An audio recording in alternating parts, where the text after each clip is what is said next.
One more thing that I've been going back and forth. Robert Breedlove and I did this pretty big conversation on his show about it recently, and I was talking the crisis. The crisis in confidence that we've in authority. There's a book written called "Revolt of the Public" by an ex-CIA analyst, and it talks about how the internet, now that information has been democratized, and how the center, the authority, can never hold. It will never hold again, because now they can be discredited instantly. And so the authority, we used to give these institutions authority. Walter Cronkite on the news every night had authority, and the doctor in his white smock had authority. The professor had the authority, but today they're easily discredited because the information is too great with the mob, right? The crowdsourced information. Anyway, and if you look at that, you can see that, to your point, we haven't really had these nation states forever. And really, as I like to say, on this show, it's technology that always changes the world. It changes the way we communicate, organize, and work. And so when you look at the creation of, and I talk about these pendulums, and so we have this pendulum that goes from centralization to decentralization, which is sort of the theme of this show. And the pendulum is now maxed out at centralization and starting to swing back to decentralization. So if you look back, 500 years ago, so 250-year cycle, so 500 years ago, we had the farm and cottage industry, very decentralized. But then we had a technological revolution, which was the Industrial Revolution, which brought people into cities and factories. And as that pendulum swung back, it's been about a 250-year arc, as that pendulum swung, it wasn't just enough to live in America. You had to live in Chicago or New York or a city. And then we had the introduction, 1908, with Henry Ford with the automobile, but really mass production, the assembly line. And so then what happened is, with these assembly lines, everybody was sort of equal. You're way smarter than me, but on the assembly line, we're equal, and we had the rise of this big middle class. But what that created was this new management style. So now we had to create this management style to manage the masses. And so now we managed everybody like a cog in a wheel, and everybody was boiled down to spreadsheets. And because we had mass management to manage the mass assembly, then we created a government structure to govern the mass management, mass production. But today we're no longer in that age, we're in the information age. And so now back to The Sovereign Individual, the book that you mentioned, which to everybody listening, you should go read that book, The Sovereign Individual. I highly recommend it. Now we're no longer in the industrial age, we're in the information age. And so now today we're all digital nomads on our laptop, living all around the world. There's no longer these big corporations. It's also part of the reason why I think the middle class has fallen, not so partly because, yes, jobs have been shipped to China, but also because in the information age, it's really more of a meritocracy. We're not equal on the assembly line anymore. But the problem, without getting into that, the problem is that the government structure we have today is still set up for this mass production world.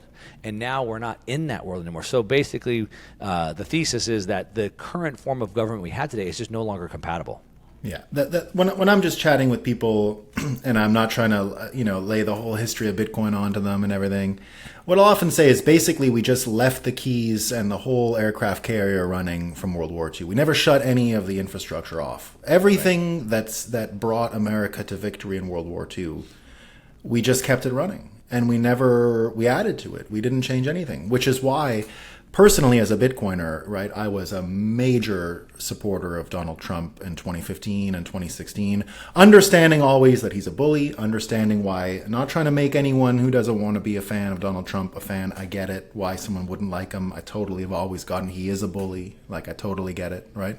But as a Bitcoiner, what I had to say is I liked Trump won the first campaign. I liked him in that first time around because I knew he could change reality. He could do exactly what you were saying. We had this hierarchy. And the job of president is a made-up job. It's it's just made up. And we've just been practicing the president job. Now, the actual title of president is a thing in the Constitution and all that, but the way the job is practiced is just from convention and just from habit and just from practice. And we created presidents in the mold of FDR because, and his uncle, Teddy Roosevelt, right? That's where Hail to the Chief was even played when you entered a room, right? That was his uncle who insisted on that. So the whole idea is that the job that I saw Trump inheriting was going to change the hierarchy. It was going to flip reality on top of its head, and we wouldn't think of the president as the same way. So I often, to sort of reiterate and double down so that people know where I'm coming from, I would say as a Bitcoiner, I love Donald Trump won, but I wanted Joe Biden in the second time even more. And now for the next election, I want John Fetterman to be the president of the United States. I want him in, and I want him sworn in tomorrow, right? Now, of course, I do it to show the joke, right? That right. What we want is someone like Biden at this point in time to be exactly what he is. I think of it as just a beautiful punishment for everyone who comes from that world of government corruption and cronyism and kickbacks and double dealing and all this nasty stuff that they do, right? It shouldn't be that we have politicians, career politicians that are worth hundreds of millions of dollars. And when Bitcoiners look at the world, of course, right, we see financial engineering run amok. We see an entire generation lost to financial engineering as far as what their contribution is to society. No, it's not their fault in a sense, right? The best and brightest will always go to where you get paid the most.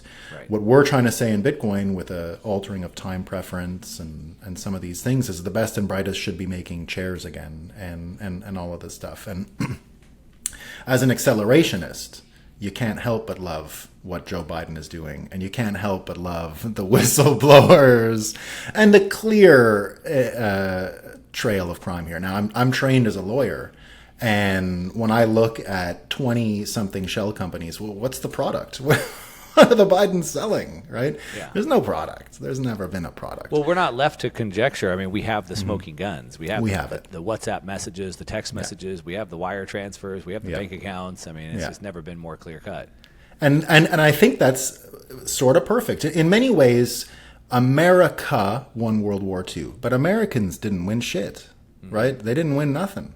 Now, I don't want America's wealth to be based on other people's poverty, but the rest of the world did real well after World War II. China got everything it could have ever wanted.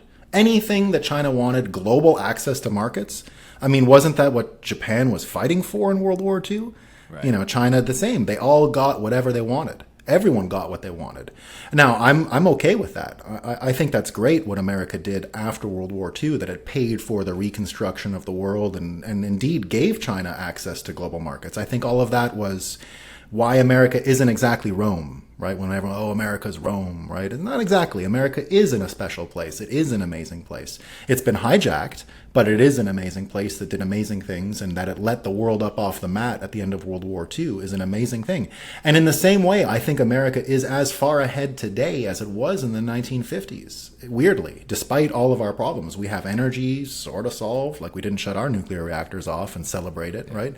So America, when you look at it, energy, the stock market, like all this money that was printed around the world, where did it end up? On the American stock market, right? Because their fiat currencies were being inflated too, and all of that stuff.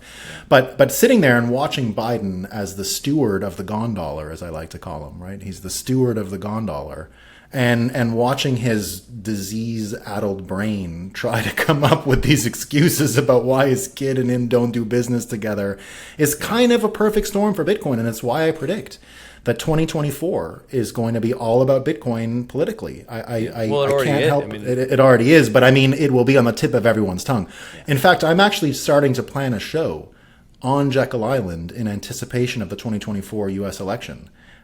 Basically to just go and talk about how the U.S. dollar was created there in the first place with the secret meeting of the bank cartel and all that stuff, and actually just do a Bitcoin show and get into the spiritual side of Bitcoin and the whole worldview side of Bitcoin, right? Yeah, well, you certainly have to invite me to that, as I love monetary history. It was cool. I spent a couple weeks in Europe just last month, and I went to Florence and did a financial history tour in Florence. Amazing. The Medici family, sure. all of that. But